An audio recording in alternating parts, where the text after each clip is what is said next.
Donc, toi, tu travailles dans le premier degré, c'est ça? Ouais, ouais, Ok. ouais, ouais. T'es instit? Je suis instit à Massy, dans le 91. Ok.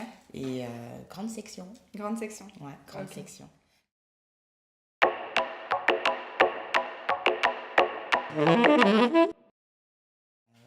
Ça fait ma...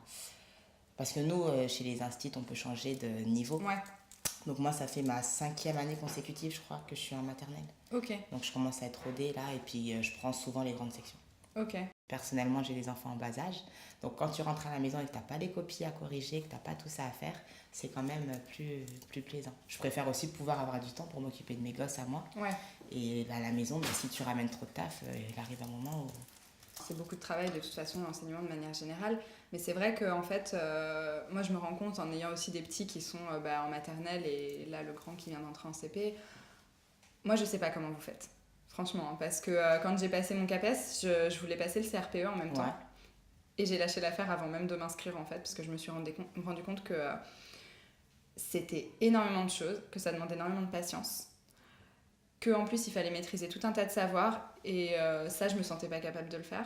Nous au collège on est voilà, t'as ta matière, tu sais ce que tu fais dans un domaine précis et c'est cantonné à ça en fait. Alors que tu vois, quand je vois tout ce que les instituts font, enfin moi je suis impressionnée puisque ça a l'air de représenter une quantité de travail incroyable. Pareil, je me demande comment vous faites, vous les profs. Ouais. Au collège, nous chez les petits, ils sont encore super passionnés. Ils Ouais. boivent tout ce qu'on leur raconte. Les maîtresses, c'est ma maîtresse, Ouais, ouais. je t'aime et je l'aime et je l'adore. Donc déjà pour l'estime de soi, c'est un super bon job.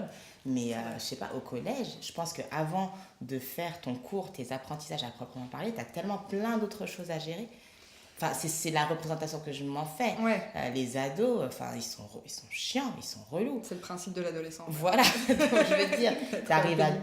entre 11 ans et 15 ans, t'es pas disposé pour les apprentissages. C'est comme ça, t'es adolescent. Tu arrives à les faire rêver sur un poème de Ronsard, tu vois.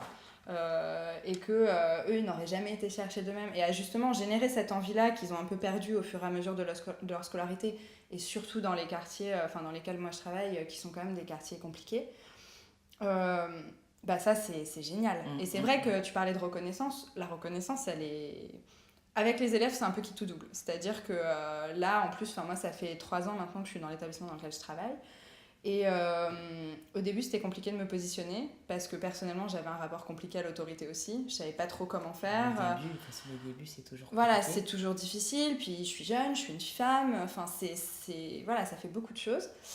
Et puis au fur et à mesure, on s'est un peu tous apprivoisés.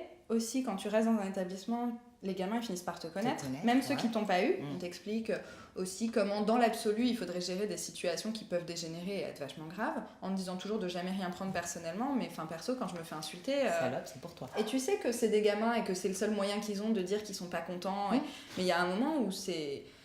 Voilà, et ça, on t'explique pas comment le gérer, mais parce qu'en vrai, il n'y a pas vraiment de façon de le gérer. Oui, et puis surtout que la formation, elle est surtout pas adaptée. C'est à toi, en tant que prof, de te dépatouiller, de trouver, de comprendre. Parce que, en fait, du point de vue des formations, ils viennent pas chercher nos besoins pour les formations. Exactement. Ils nous donnent un plan et vous avez ça, Ouais, choisissez. Bah, Bon, par défaut, allez, je vais m'inscrire là, parce qu'il faut s'inscrire.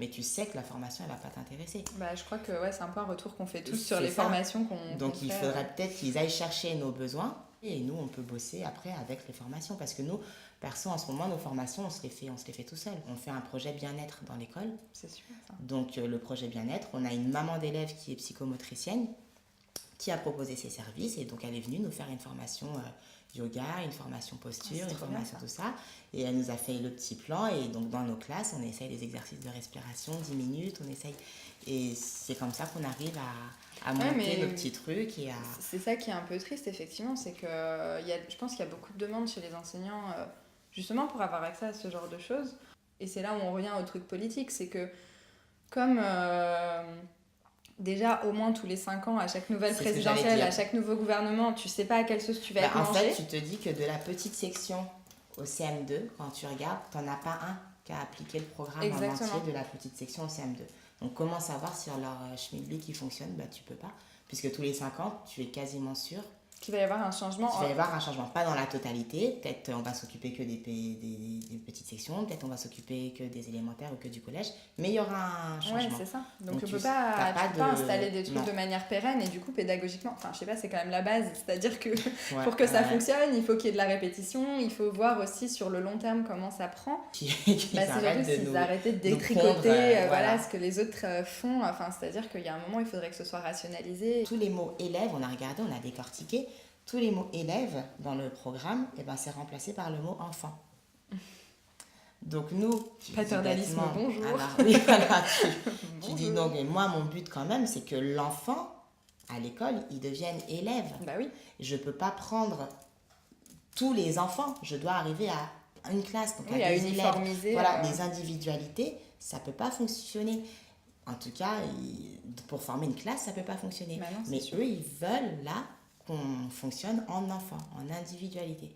Mais en plus, c'est ça qui est hyper contradictoire avec 31 élèves par classe en petite section. Non, mais c'est ça. Puis même après, avec la manière dont sont envisagés les enseignements au collège, par exemple, tu vois. Parce que c'est hyper uniformisé. Justement, l'idée, c'est de dire, a priori, on est censé... faire en sorte que tout le monde arrive au même savoir au même moment. Mais alors, si tu considères les gamins comme des individus, on va dire, tout l'élémentaire, et qu'une fois arrivé au collège, tu leur dis « Allô les gars, il va falloir s'uniformiser, que vous soyez tous pareils. » C'est le gros problème. Chaque enfant fasse quelque chose qui lui convienne qui lui convienne au moment où il a envie. Ok. Pour que l'enfant apprenne à être autonome, pour que l'enfant apprenne à construire ses apprentissages par lui-même, qu'il soit acteur de ses propres apprentissages. On est censé faire ça toute notre maternelle. Pour qu'arriver au CP, c'est terminé, frontal, tableau, on fait tous la même chose au même moment. Sans sous-estimer les capacités qu'ont les enfants à s'autogérer, il y a un moment quand même où c'est comme si l'enfant était capable, sans être vraiment trop dirigé, de savoir diriger lui-même ses propres apprentissages, alors que justement, ils ont besoin d'être... Et s'il fait 10 fois le même apprentissage, le même atelier, c'est pas grave. Il a le droit d'être dans la satisfaction de la réussite.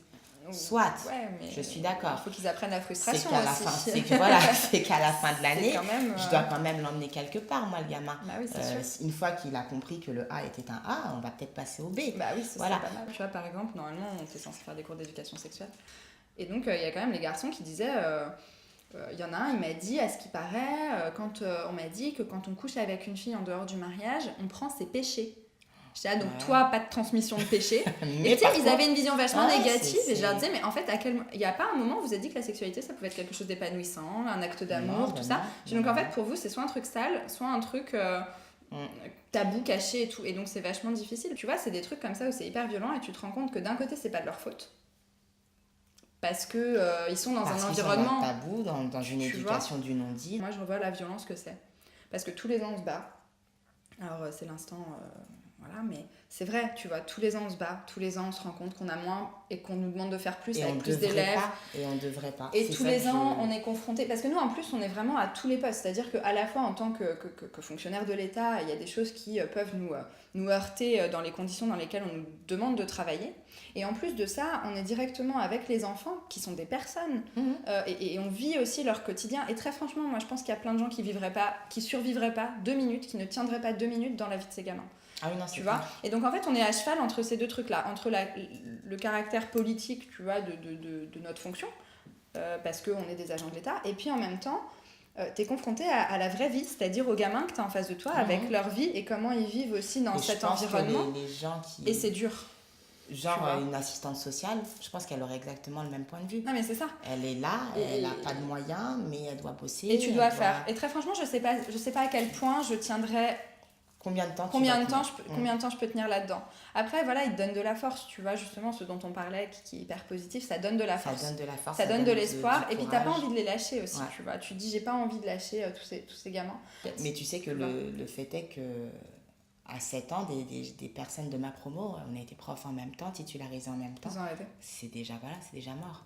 C'est déjà mort, c'est déjà en burn-out, c'est déjà parce que l'institution ne te prend, te place, te déplace. C'est pour ça que je parlais de résilience tout à l'heure. C'est que tu es obligé. Tu comprends pas comment c'est possible. Tu comprends pas comment on peut en arriver là. C'est pareil pour travailler en réseau d'éducation prioritaire. Il y en a plein qui veulent y aller et il y en a plein qui ne veulent pas y aller. Mais du coup, toi, tu comptes faire ça encore longtemps ? Franchement, enseigner, là, à ce jour, ça m'épanouit. Ouais. Parce que je suis persuadée que c'est à nous, professeurs des écoles, en tout cas par nous, on peut faire que on vive mieux dans ce pays. Ouais. J'allais dire la même chose. On est là pour ça, c'est notre Ouais. mission.